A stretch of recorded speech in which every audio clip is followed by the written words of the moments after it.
Hello friend, good morning, welcome back to my channel. তোমরা সবাই কেমন আছো? আশা করছি সবাই খুবই ভালো আছো, আমিও ভালোই আছি। আজকে হচ্ছে সোমবার, তো সোমবারে দেখো সকালবেলা একদম ব্লগটা শুরু করে দিলাম। ভয়েস ওভার দিচ্ছি কারণ হচ্ছে পিছনে দেখতেই পাচ্ছ টিভি চলছে আর গান হচ্ছে টিভিতে, আর গান হচ্ছে মানে কি আমি যখনই কথা বলবো তখনই চ্যানেলে কপিরাইট দিয়ে দেবে। তো আর কি করা যাবে। কালকে বিকালবেলা মানে সন্ধ্যাবেলা বৃষ্টি হয়েছিল, এই জন্য একটু মানে মেঘলা মেঘলা করে আছে, রোদটা তেমনভাবে এখনও উঠেনি কিন্তু উঠবে। তো যাই হোক, এখন সকালবেলা টিফিন বানাবো। তো আজকে সকালবেলা অনেক দিন পরে ওটস খাবো, দুধ দিয়ে ওটসের স্মুদি বানাবো, কারণ অনেক দিন ওটস স্মুদি খাওয়া হয় না। কালকে বাজার করতে গেছিলাম, সবজি বাজার, তো দুধ এনেছিলাম, দুধটা ফ্রিজেই রেখে দিয়েছি। আর কলা, তরমুজ এগুলো এনেছি। তরমুজ দিয়ে তো আর স্মুদি খাওয়া যায় না, কলা দিয়েই খেতে হয়। কলা না হয় আপেল, আম এইগুলো দিয়েই স্মুদি খাওয়া হয়। তো যাই হোক, কলা নিয়ে এসেছি, তো কলা দিয়েই স্মুদিটা বানাবো। আর এই যে দুধটা দেখো ফ্রিজ থেকে বার করে নিলাম, ফ্রিজটা বন্ধ করে দিয়েছি। আর এই যে দেখো দুধের ওপরে কতটা সর পড়েছে, দুধের দাম বেড়ে গেছে, 1 টাকা কত টাকা বেড়ে গেছে। গোল্ড, আমুল গোল্ড যেটা, সেটা দাম বেড়ে গেছে। তো আর কি করা যাবে, বাড়লেও তো খেতে হবে না। এই যে দেখো দুধের সরটা তুলে রেখে দেবো, এরকমভাবে যে কদিন দুধ নিয়ে আসবো সে কদিন এরকম ফ্রিজের মধ্যে রেখে দেবো। আর এর থেকে যে সরটা পাবো তাই দিয়ে ঘি বানাবো। আমাদের কী হয় বলো তো, এই দুধটা নিলে মানে দুধ নিলে কিংবা দুধ আগে নিতাম বাড়ির দুধ, কিন্তু বাড়ির দুধটা এখন বন্ধ করে দিয়েছি, যখন লাগে তখন দুধটা নিয়ে আসি। এই দুধটা নিলেই সরটা তুলে রেখে দিলে ঘিটা বানালাম। আর ঘি বানালে কি হয়, আর হচ্ছে কিনতে হয় না। আর এই যে দেখো আমার ওটসের স্মুদি বানানো হয়ে গেছে, ওপর থেকে একটু মধু দিয়ে দিয়েছি। মধুটা বাড়ি থেকেই নিয়ে আসা, কোনো সাফোলা বলো কিংবা ডাবরে বলো, ওই মধুরগুলো আমরা খাই না, আমরা বাড়ি থেকেই নিয়ে আসি। এই যে দেখো বাদাম ভিজিয়ে দিয়েছি, সকালবেলা কাজু আর বাদাম একটু গরম জলে ভিজিয়ে দিয়েছি। আজকে বানাবো হচ্ছে দই পটল। কালকে বেশ বড় বড় দই এই পটল এনেছিলাম, দইও এনেছি, তো তার জন্যে দই পটল বানাবো। আর উচ্ছে আলু ভাজা।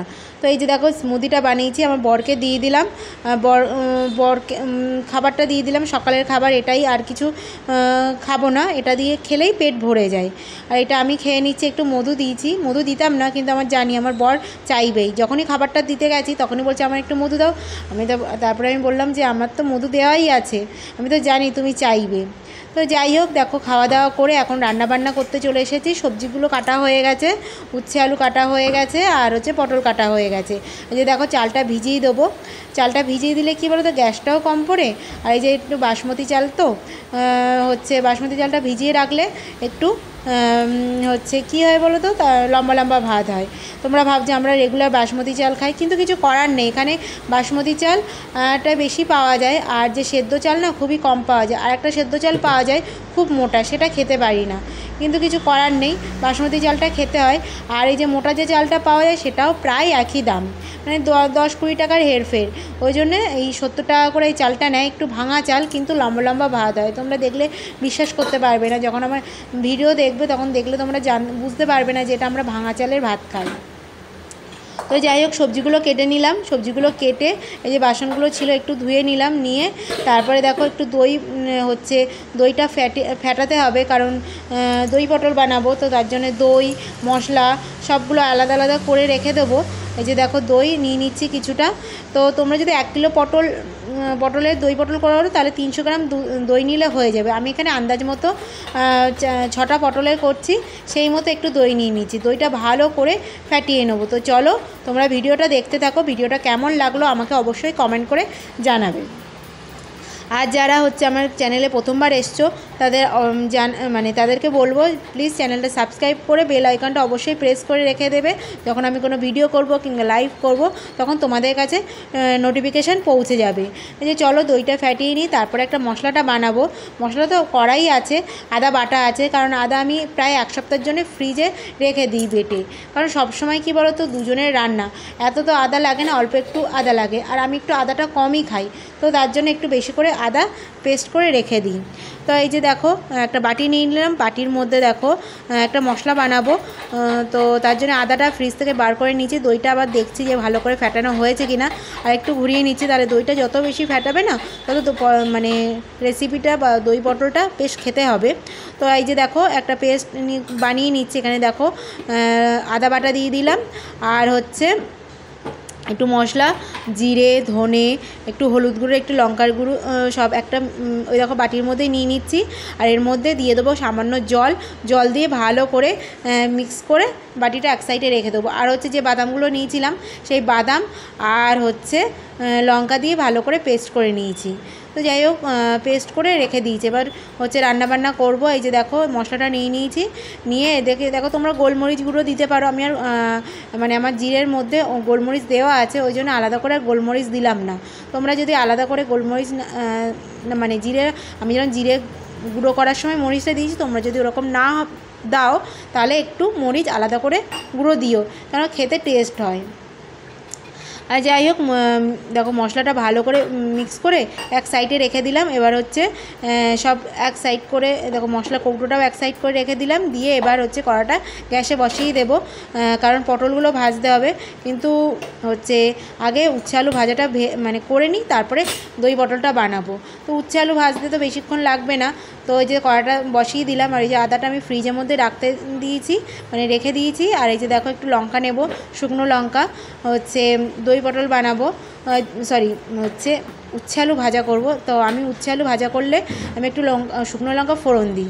আর এই শুকনো লঙ্কাটা কিন্তু কলকাতা থেকেই নিয়ে আসা, কারণ এখানে এই শুকনো লঙ্কা পাওয়া যায় না। এখানে সেই মোটা মোটা শুকনো লঙ্কা পাওয়া যায়, কিন্তু খেতে ভালো লাগে না।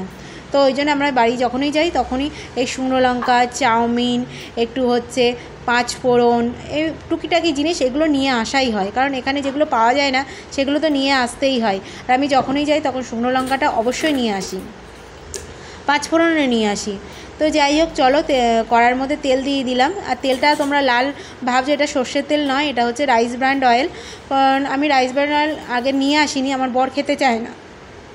তো এবার কি হয়েছে, তেল নিয়ে এসেছি রাইস ব্র্যান্ড অয়েল, কিন্তু বুঝতে পারিনি, নেওয়ার সময় ভেবেছি সানফ্লাওয়ার অয়েল, ফরচুনের সানফ্লাওয়ার অয়েল, কিন্তু বাড়ি এনে দেখি হচ্ছে রাইস ব্র্যান্ড অয়েল। যখন মানে প্যাকেটটা কাটলাম, কেটে যখন বোতলের মধ্যে ভরছি, তখন দেখি তেলটা একদম লাল মতো।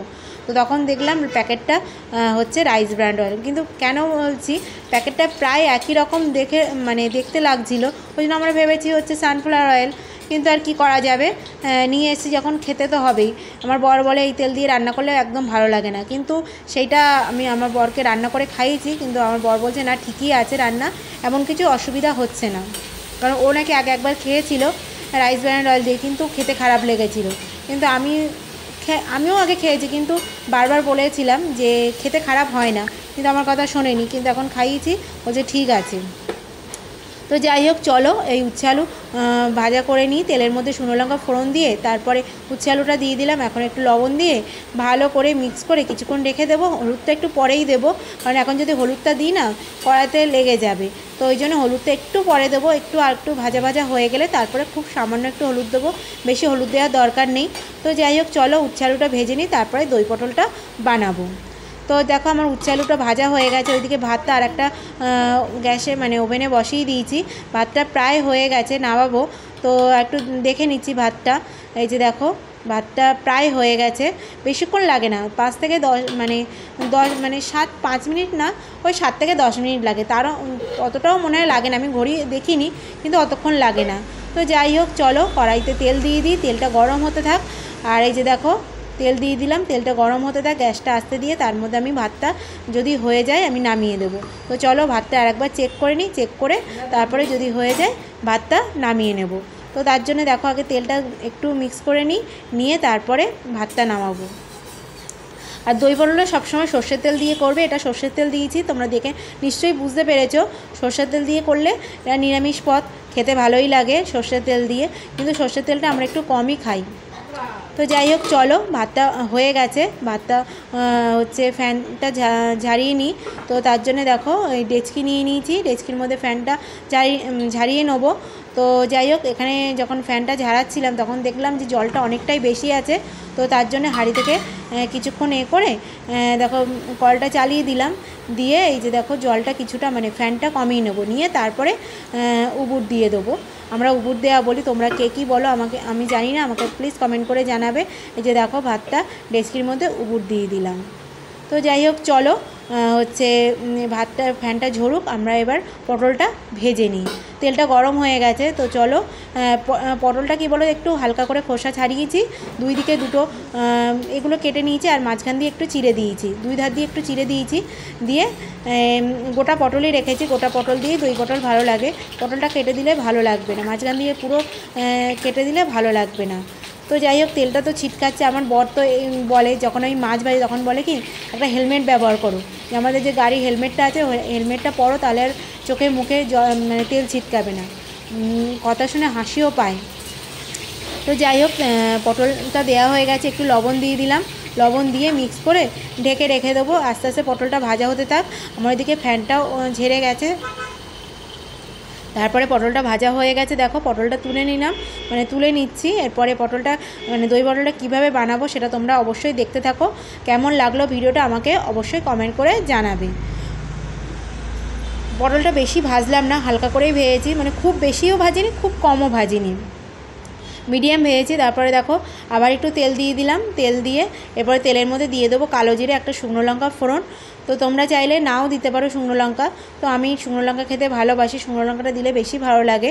আর এই যে দেখো কালো জিরে দিয়ে দিলাম, আর একটা শুকনো লঙ্কা দিয়ে দিচ্ছি। এই যে দেখো শুকনো লঙ্কা দিয়ে দিলাম, দিয়ে ফোড়নটা একটু ভাজা ভাজা হয়ে গেলে যে মশলাটা আমি আলাদা করে মিক্স করে রেখেছিলাম, যে আদা, হচ্ছে জিরে, ধনে, গোলমরিচ, হলুদ, কাঁচা এই শুকনো লঙ্কা, সেই মশলাটা দেখো দিয়ে দিলাম, দিয়ে একটু মিক্স করে ভালো করে মিক্স করে নেবো। আর একটু তেল ছাড়া পর্যন্ত একটু ওয়েট করব। তারপরে আরেকটা পেস্ট দেবো, যেটা আমি যে দেখো বাদাম, মানে কাজু বাদাম আর চীনা বাদাম, মানে এই বাদাম, দুরকম বাদাম আমি ভিজিয়ে রেখেছিলাম, সেই বাদামটা আমি পেস্ট করে নিয়েছি, একটু পোস্ত দিয়ে দিয়েছি, দিয়ে আর একটু কাঁচা লঙ্কা দিয়েছি, দিয়ে আমি পেস্ট করে নিয়েছি, সেটাও দিয়ে দেবো। একটু এই মশলাটা যখন তেল ছেড়ে দেবে তখন ওইটা দিয়ে দেবো।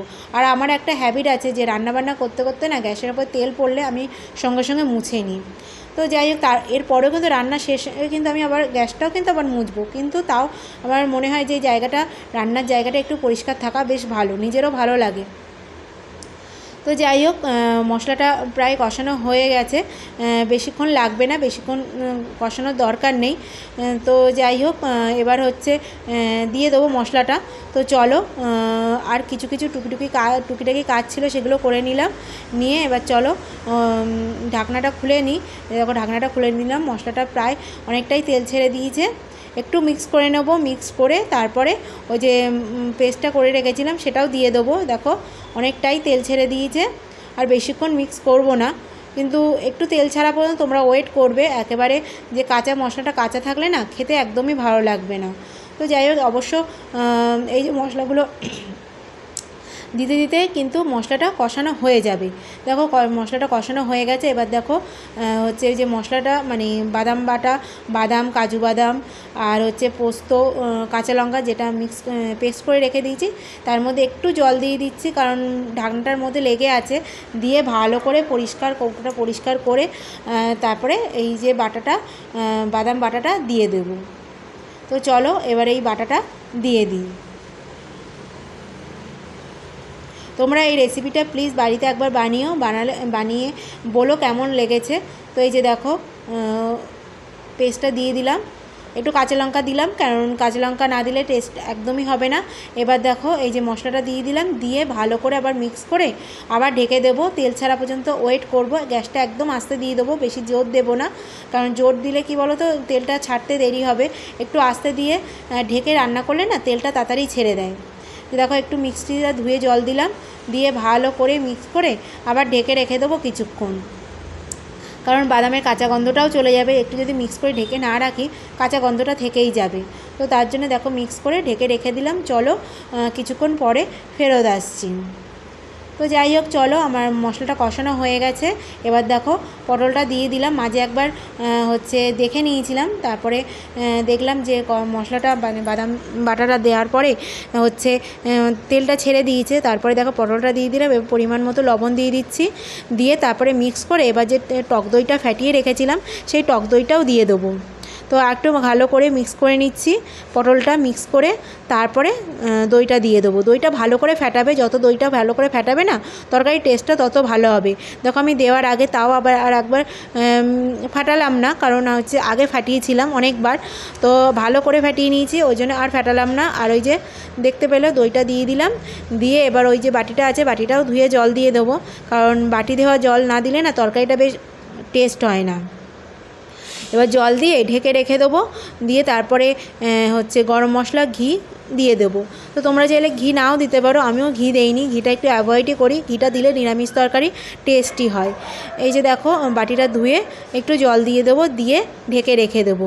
এবার ওটা আস্তে আস্তে হবে, তোমরা চাইলে পরেও জল দিতে পারো, কিন্তু আমি একেবারে জল দিয়ে দিলাম, দিয়ে ঢেকে রেখে দেবো। কারণ দইটা দিয়েও তো দইটা মানে একটু জাল না দিলে দইটা টকটক মানে কাঁচা গন্ধ বেরোবে আর টকটক লাগবে, তো তার জন্য একটু মিষ্টি দিয়ে দেবো পরিমাণ মতো। দেখো গ্যাসটা বন্ধ করে দইটা দিয়েছিলাম, কেন বলো তো অনেক সময় গ্যাসটা জোরে চললে অনেক সময় দইটা কেটেও যায়, তো ওই জন্য সবসময় আমি গ্যাসটা অফ করে তারপরে দই কিংবা দুধ যাই দাও না কেন, আমি দেই না কেন, মানে গ্যাসটা অফ করে দিই। তো যাই হোক দেখো মিক্স করা হয়ে গেছে, এবার আমি মিষ্টি দিয়ে দেবো। মিষ্টিটা কমই দিচ্ছি, কিন্তু একটু মিষ্টি বেশি দিলে বেশি ভালো টেস্ট হয়। তোমরা একটু বেশি করে মিষ্টি দিয়েও বেশি ভালো লাগবে, কারণ মিষ্টিটা আমি একটু কম খাই, ওই জন্য মিষ্টিটা কম করে দিচ্ছি। আর চিনি তো দিচ্ছি না, গুড় দিচ্ছি, 2 চামচের মতো গুড় দিয়েছি। তো এখানে আরেকটু মিষ্টি দিলে আরেকটু ভালো লাগতো, আমি মিষ্টিটা কম দিয়েছি। তো যাই হোক এই যে দেখো মিক্স করে এবার একটু গরম মশলা পরে দিয়ে দেবো, ঢেকে রেখে দেবো। এটাই হচ্ছে আজকের রান্না।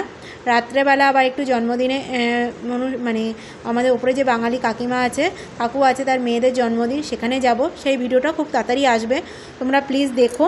ভিডিওগুলো কেমন লাগলো আমাকে অবশ্যই কমেন্ট করে জানিও। দেখো পরিমাণ মতো জল দিয়ে দিলাম, জল দিয়ে মিক্স করে ঢেকে রেখে দেবো। আর সবশেষে একটু গরম মশলা দিয়ে দেবো। গরম মশলাটা এখন দিচ্ছি না, গরম মশলাটা পরেই দেবো। গ্যাসটা একদম আস্তে দিয়ে ঢেকে রেখে দিলাম। তো চলো ভিডিওটা আজকে এখানেই শেষ করলাম। ভিডিওটা কেমন লাগলো আমাকে অবশ্যই কমেন্ট করে জানিও। তো চলো টাটা।